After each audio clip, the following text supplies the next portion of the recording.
Yeah, I mean, it wasn't really too stressful. Uh, I think it was the right call. I feel really good within the team, and yeah, we have a lot of belief that we can yeah, let's say get back to the top in the coming years. Well, it was mainly about actually continuing in Formula One, but yeah, the rules are slowly getting a bit better, and let's say I'm willing to live with it, and hopefully, by 2030 it opens up another opportunity potentially with V8 engines coming in to look again. You said you're more likely to retire than join another team.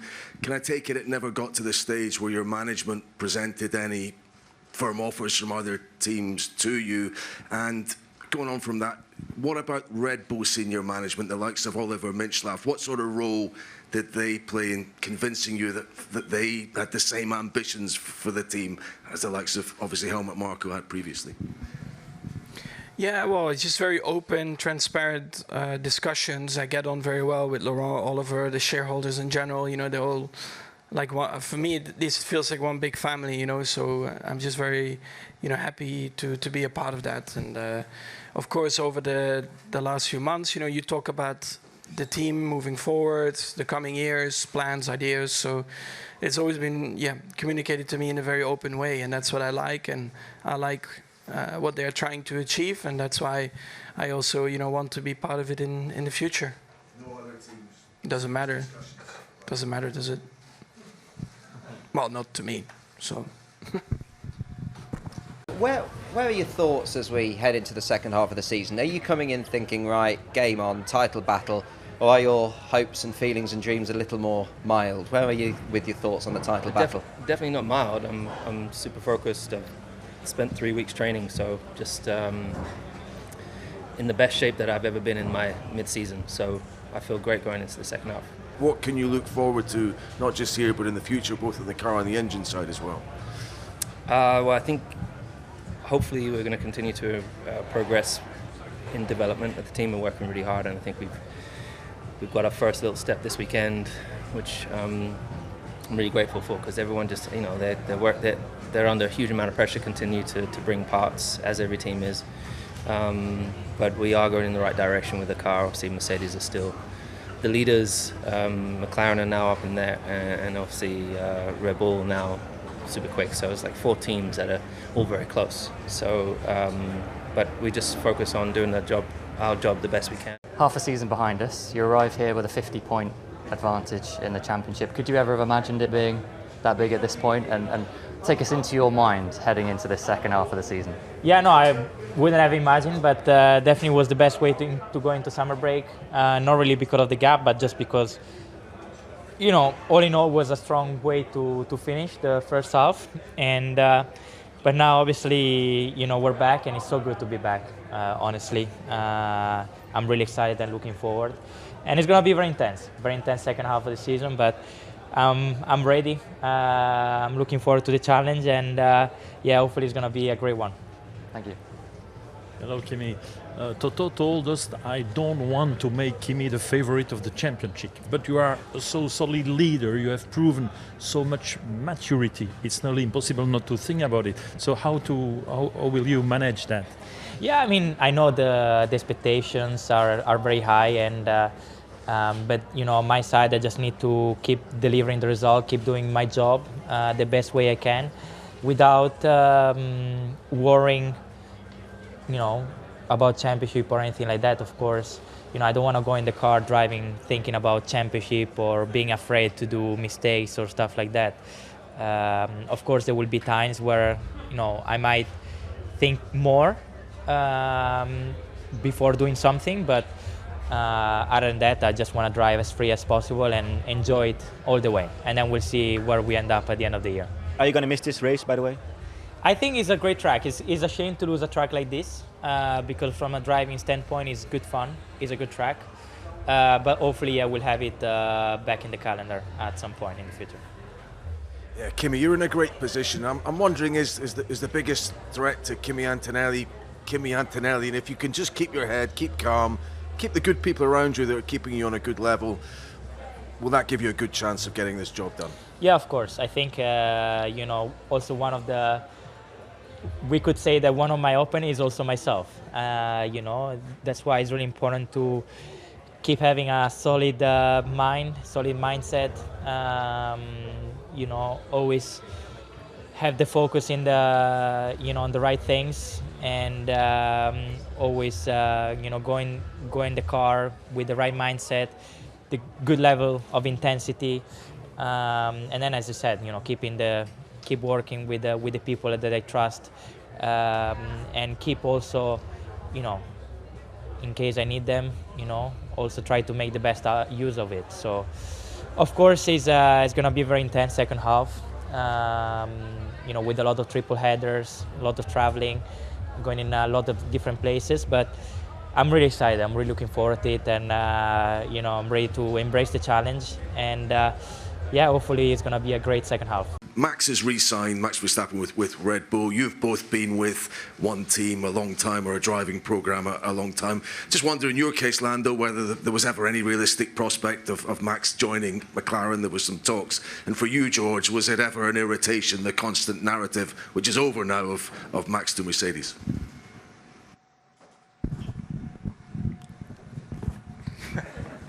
Yeah, I mean, similar to what Lando mentioned before about it's only really a topic for us when you're sat in front of you guys in the press and you want to ask these questions and understand what's going on. It was always very clear from within Mercedes what the reality was over these past couple of years.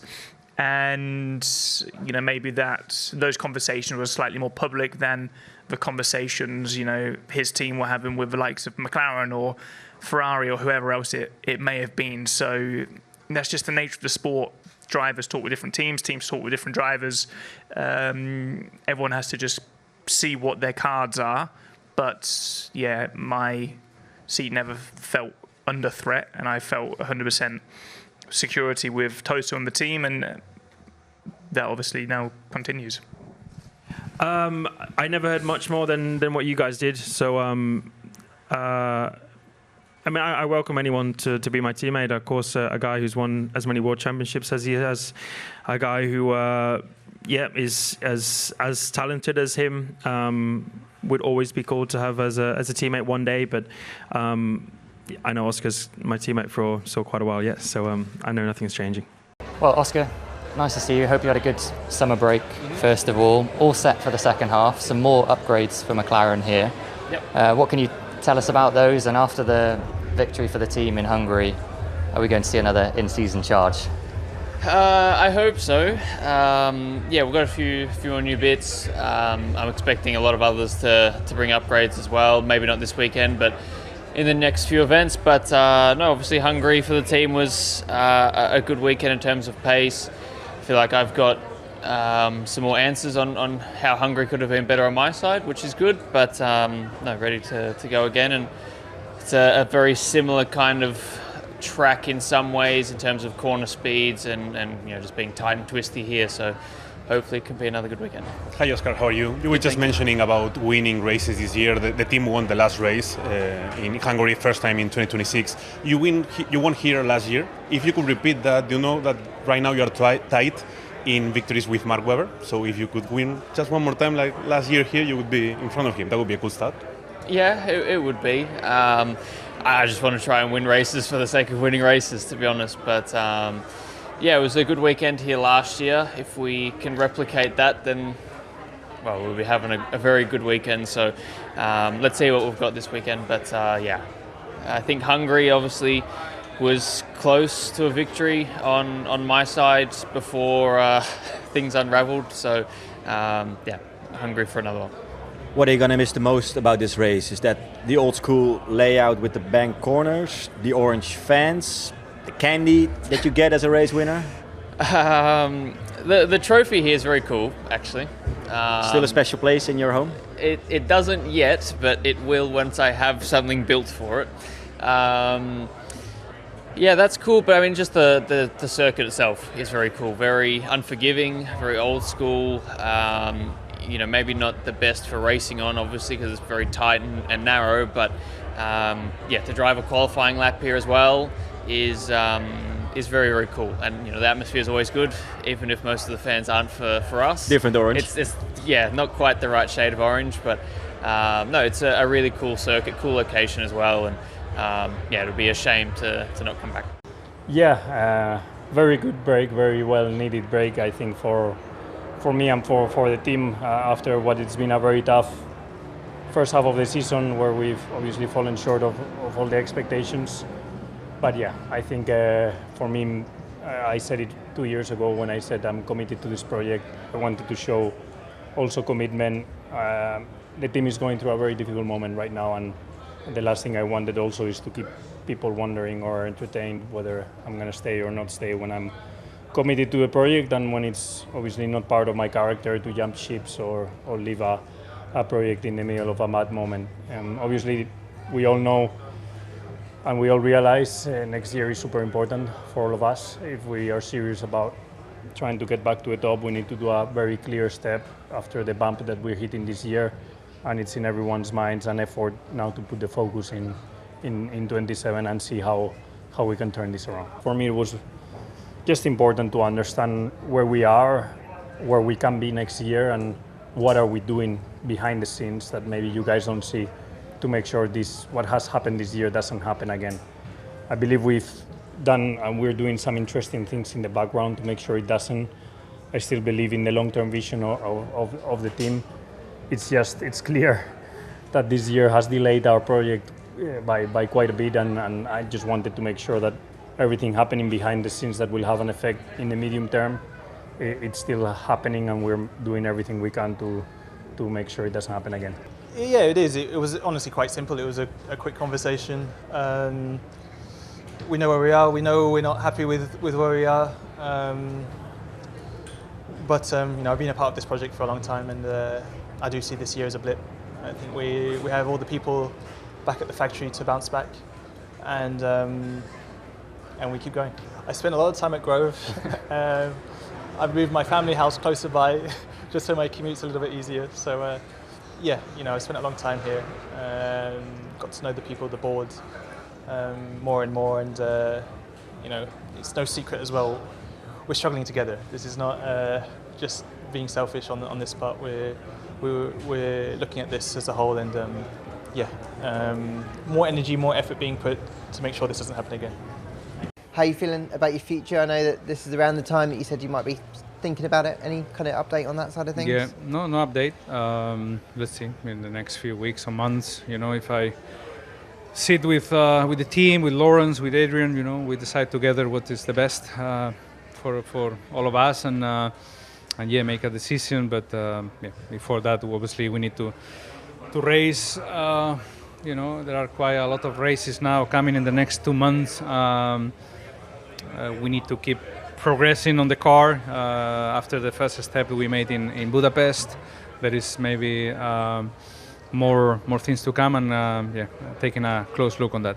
Zandvoort, an old school track where the driver makes the difference, they say. So as an experienced driver as you are, what does a track need to be enjoyable for a driver where drivers can make the difference?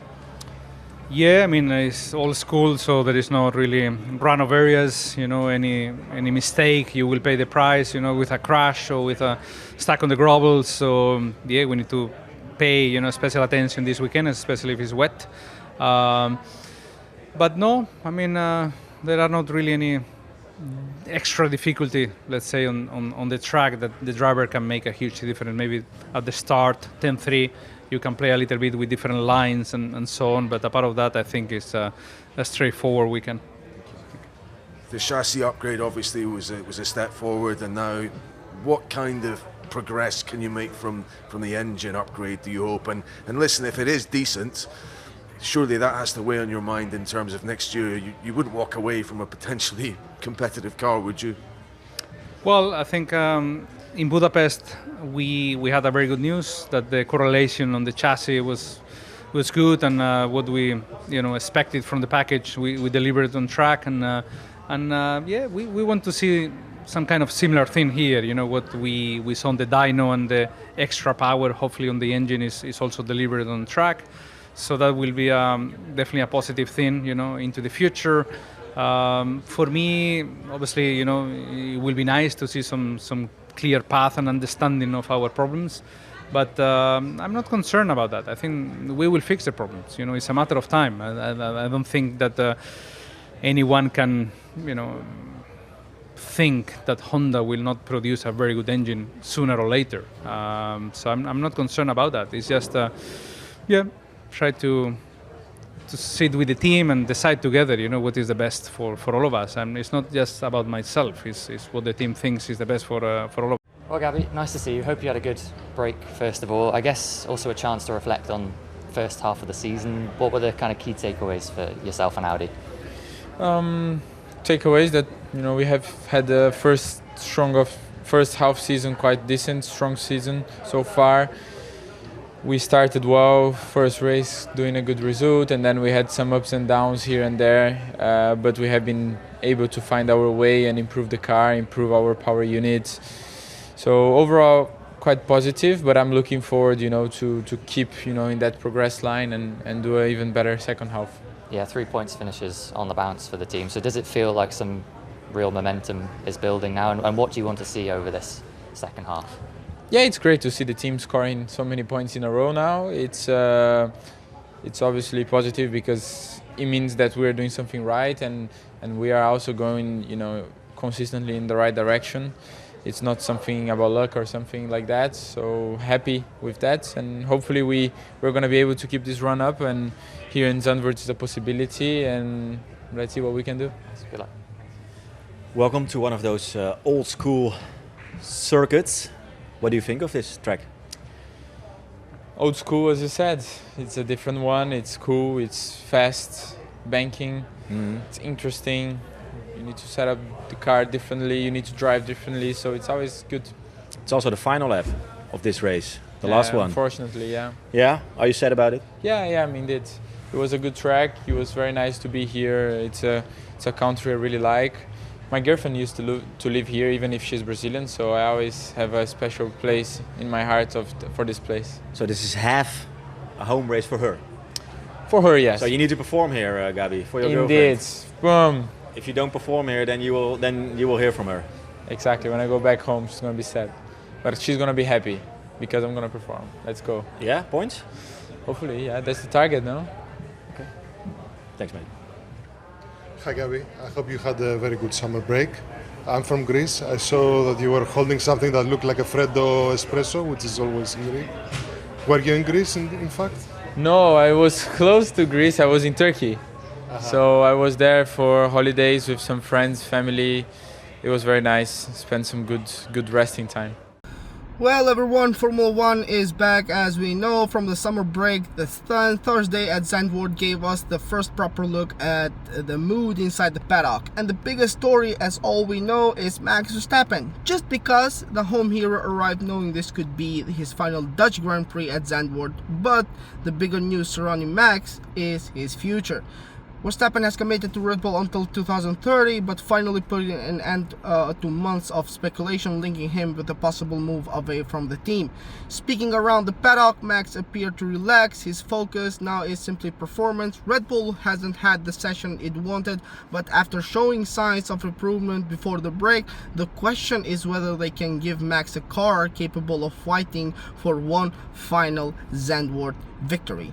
And with Liam Lawson temporarily back alongside him following Isaac Hadjar injury, Red Bull suddenly has another fascinating storyline. Lawson knows everyone will be watching. He isn't expected to match Verstappen immediately, but the strong weekend could reopen conversations about Red Bull's future drivers' plans. Over at Mercedes, championship leader Kimi Antonelli appeared focused rather than comfortable.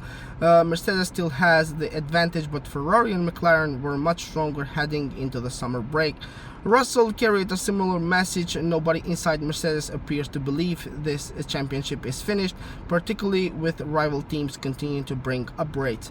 Then there's Lewis Hamilton and Charles Leclerc. Ferrari's progress before the break changed the conversation around the team completely. Both drivers arrived knowing that if those improvements translate to Zandvoort, Ferrari could genuinely challenge Mercedes again. But the pressure is increasing as well. Good weekends aren't enough anymore. Ferrari needs consistency. McLaren might be the team everybody quietly watching, and Norris afterwards arrives after winning in Hungary, while Piastri returns to a circuit where McLaren has been extremely strong. Norris sounded confident without getting carried away, while Piastri's focus remains on proving McLaren's recent performance wasn't circuit specific. And with the future development arriving on the car, this weekend could tell us a lot. At Aston Martin, Alonso continues to face questions about the team's development direction and increasingly his own future. The project remains ambitious, but patience isn't unlimited. Stroll, meanwhile, emphasized the importance of understanding the car quickly during a sprint weekend where teams have almost no practice time. Perez, on the other hand, remains realistic about Cadillac. The team is still searching for the breakthrough, and results for his debut season, and Checo's message continues to be about building rather than expecting overnight. Hülkenberg and Audi's similar story: development, understanding the package, and trying to capitalize when opportunities appear. Further down the grid, the mood was much more about opportunity. Sainz and Albon believe Williams can continue challenging strongly in the midfield. Haas drivers are hoping recent development gives them something more, and Racing Bulls suddenly finds itself under enormous attention following the latest Red Bull driver shuffle. Arvin Limbaud, every weekend is another chance to prove himself, and now we have Tsunoda back in the Racing Bulls picture. Suddenly there are several drivers with something to prove. But one subject connected almost every interview today: the sprint. Zandvoort is holding its first sprint weekend, meaning there's only one practice session before the competition begins. Throw impassable changing weather, new upgrades, one of the nearest circuits on the calendar, and mistakes could become extremely expensive. So after Thursday's Paddock interviews, the message is clear. Verstappen's future is settled, his home race future isn't. Mercedes is defending its advantages, Ferrari smells an opportunity, McLaren has momentum, and behind them several drivers are effectively fighting for the future. So tomorrow we finally find out who's been telling the truth, and welcome back to Zandvoort. Thank you everyone for watching this video with us. Please don't forget to like and subscribe to the channel. I am really sorry that I'm doing this from my car, but I had to do it. I had to bring the videos to you guys, and hopefully you will like it. And as all you know, see you in the next one.